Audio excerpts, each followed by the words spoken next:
say emre bi mu ye mame Akua Donkor a wonya ne baby ko wo pie mu e wo delay show so na delay ne interview no ekofa nsensem bebre ba ye ma ya mame Akua Donkor se ye nuaba de lori frimpom maso wonya ne kasetia enti ode nnomi a efisoro bo asase nyina de agu delay so a eba de ba de delay enya bi ntu ne nsem ye nyina de ano baba ebi mu se delay nkopa mame chance bowu ebi se nnomi ne enye adwuma te nnomi eni nyina so de te se eye adwuma eye nsem bebi kra se delay agro no ne mame de delay suban ne de sa no tie osofu pani Ajagurajah kwabresiama se ne yase ye mame Akua Donkor enne wo kwa samande asabi wodi obi hu ya ehyenim na ya no de ahyenim anyi obi ase ye nua badilore frimpom maso na wodi mu nkyiremu anase nsunsun so a ebeba delay so aba mayenti sofo Ajagurajah emra onyankopɔ twedi ampo onhyiraw na ne me no ba bedin komo bi mato ne din se enya asembintia asembintia enya asembintia asembintia adama ya asembintia o aya asembintia asem na aba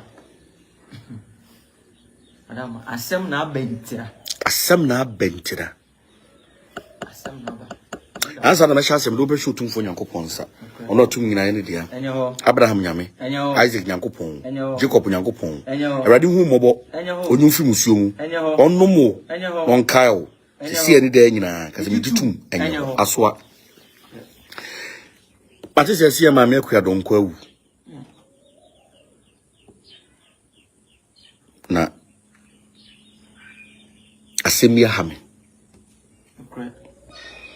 asama hame kese pani adama na sign ni wo wiem agana fo nyina fo madwena ankoso adama na ade a aye me ya wo maame ni wo hu ye ba akopɛ se maame ni de obi hu ya wo hye ni mo de kwa asama do adama osi ni asie nyina nye ya wo ya se maame Akua Donkor odi obi hu ya wo hye ni mo de kwa asama obi hu ya wa hye ni mu akwa asama do hwan na meka no wasem yanka se nuaba delay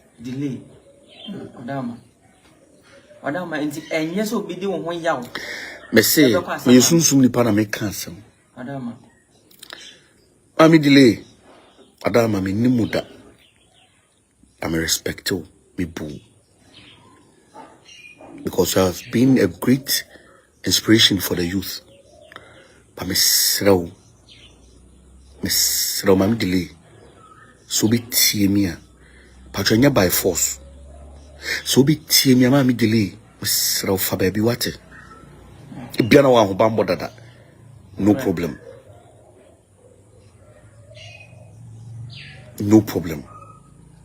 so settle with her many problem so fa chire ko hu no na mo ka amasem na asundie bae no so de achewa no problem but mama se mo anya saa de no na mama ni di saa ya no ko wo mu a am delay mesrawo mama delay pa ho bambo nye saa de mama na ka no saa ne beko adama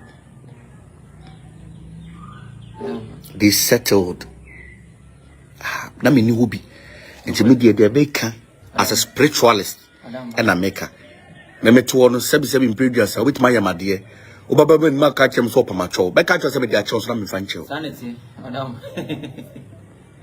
e kan ko na cho play me with my cassette ya me o baba manim so baba pacho me ka cho se bibia ni ho problem bia no so na me fanche me prawo sanity madam me nya ba na me tunufo sanity no se dile so die obuade o jinyankopon so di sanity sabi eburu sabi ekronto dachi ubie no wonim emuda wo yo dachi ubie no wonim de besie bie nim dachi emo bi mfa ne ho asem nhwomu no womu beti se ma me na wu asem e ba metirimu ano no se nua ba delay ode no ho asem a hyele mu akwa asama do ti obi a wasiri biara you very careful sanity Akua Donkor pese de pa sankrofo no mu hu no madam yo pese de pa me se de pese de pa bo biara me sere But me who to be a woman.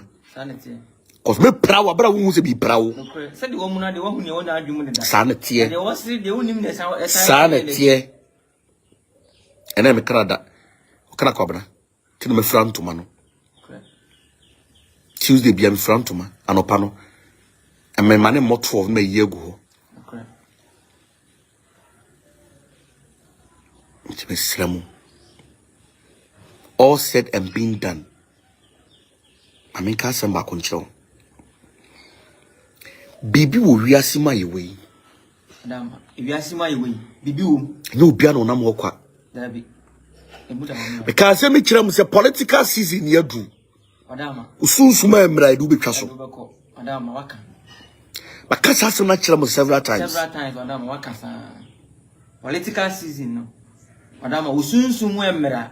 Hwe political season ye. Unya hobambo. Political season ye. Unya hobambo. Political season ye. Usunsumu emra. Political season ye. Oda hokwa. Political season ye. Oda hokwa. Political season ye. We unya nia. Political season ye. Uni obi odelema wa. Political season ye. Uni spiritual person. One ye. Ye do unko beka. Obi ye papa mpacho wo de bibi asia na wo de be hya be semme. Sunsuma djuma na me ye. Madam ma unchi bo fruit. Me nchi bo fruit. No kre. Unton graphic. Me use sunsum djuma. Madam ma sunsu djuma na we ye. Me ton toes. No kre. So me everything that happens to a man's life. Madam ma o finding out the Me spiritual. finding out the spiritual aspect. No kre. And the physical aspect. No kre. Muda ho. Obi ni be man na ye. And so HIV. Sanity. Obi ni be. O use obi blade. There be. O use obi sikai. There be. Ya won obi panie. There be. And so HIV. And so HIV. Tienko na me no boni ye. Etien komo mira. Etien komo. Hypertension no obi abusuam. There be. Nipa na nya 15 years. Eso nya hypertension. Hypertension. Cha de okikeka no. Sanity. And the devil is very crafty. No kre. Because some person be who say onu ani to obenya bibi dia eden ahye. Ashe, onka so obi hu achiri. Eye den na akora wanya 14 years kote awu. Akora wonya 14 years.